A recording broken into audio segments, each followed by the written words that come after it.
Saipul Jamil seret oknum penghujat dirinya pedofil ke penjara, gandeng 2 pengacara kondang.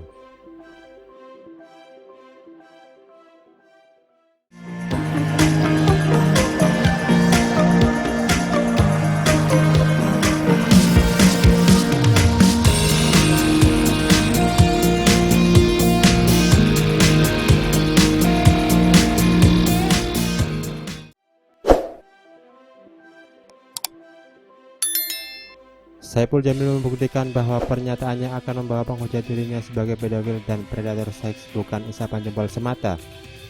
Dilansir dari video terbaru yang dibagikan di akun Instagramnya @saipul_jamil_real, ia menggandeng 2 pengacara kondang sekaligus dalam hal ini. Saipul Jamil tampak tidak ragu memenjarakan oknum yang menyebut dirinya sebagai pedofil dan predator seks. Farhad Abbas pun menilai bahwa ulah oknum penghujat itu pun dianggap sudah sangat kurang ajar. Menurut Farhad Abbas, setiap orang wajib menghormati hak asasi manusia atau HAM. Terlebih, Saipul Jamil sendiri, menurut Farhad Abbas, pria yang akrab disapa Bang Ipul itu sudah menebus kesalahannya di penjara. Bang Ipul ini khusus datang untuk menemui saya dan Ibu Elsa Sharif. Kemudian, beliau akan curhat untuk ketidakadilan setelah beliau keluar dari penjara, ungkap Farhad Abbas. Orang-orang ini adalah orang-orang yang kurang ajar, orang-orang yang tidak menghargai hak asasi manusia. Jangan memanfaatkan rezeki yang Tuhan berikan dengan ketenaran yang kalian miliki hanya untuk menghujat orang yang sudah menebus kesalahan dan dosanya dia. Dijelaskan Farhad Abbas, saat ini pihaknya akan mencatat semua nama yang terlibat dalam penggiringan opini serta mempermalukan Saipul Jamil. Semua nama-nama yang menggiring dan memperlakukan Bang Ipul itu akan kita catat dan akan kita lakukan upaya hukum balik.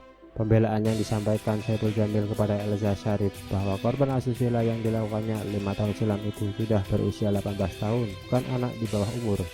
Ini merupakan satu hal yang kita anggap orang yang tidak tahu hukum. Sudah diberi sama Tuhan, kekayaan, diberi popularitas, diberi acara yang menarik buat dia, tapi masih mencari kesalahan Saipul Jamil. Ungkapnya, setelah sempat diam sebelumnya, Saipul Jamil akhirnya gerah dengan segala bulian yang ditujukan kepadanya. Dikutip dari pemberitaan sebelumnya, Bang Ipul tak terima setelah disebut sebagai pedofil atau predator seks. Hal itu diketahui Tribun News dari unggahan Instagram akun pribadinya @saipul_jamil_real pada 20 Oktober 2021. Pelantun lagu Suka Sama Suka itu mengunggah surat klarifikasi dan pernyataan sikap. Ada 5 poin yang dituliskan dalam surat tersebut, termasuk soal glorifikasi hingga keberatannya karena dilabeli pedofil hingga predator seks. Bahwa saya mengimbau dan meminta untuk semua lapisan masyarakat menghormati proses hukum yang sudah berlaku dan tidak lagi mengaitkan saya dengan tuduhan hinaan, sisaan, candaan yang mengarah kepada pelanggaran hukum terhadap hak saya, baik dengan sebutan-sebutan glorifikasi, pedofil, predator seksual terhadap anak, dan hal lainnya. Karena hal tersebut merupakan sebutan yang mengarah kepada penghinaan dan pencemaran nama baik, tulis Saipul. Pria 41 tahun itu memastikan kesalahannya di masa lalu tak akan terulang kembali.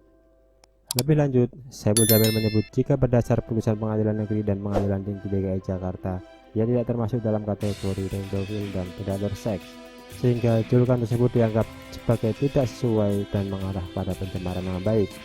Saipul Jamil tak akan mentolerir pihak-pihak yang menjulukinya dengan kata-kata tersebut. Apabila ada oknum yang nekat melakukannya, ia dengan tegas akan membawanya ke ranah hukum. Saya tidak akan mentolerir dan saya bersama kuasa hukum saya tidak akan segan-segan untuk memberikan sanksi serta tindakan tegas pada oknum yang melakukan penyimpangan atau pelanggaran hukum material tersebut sesuai ketentuan hukum yang berlaku.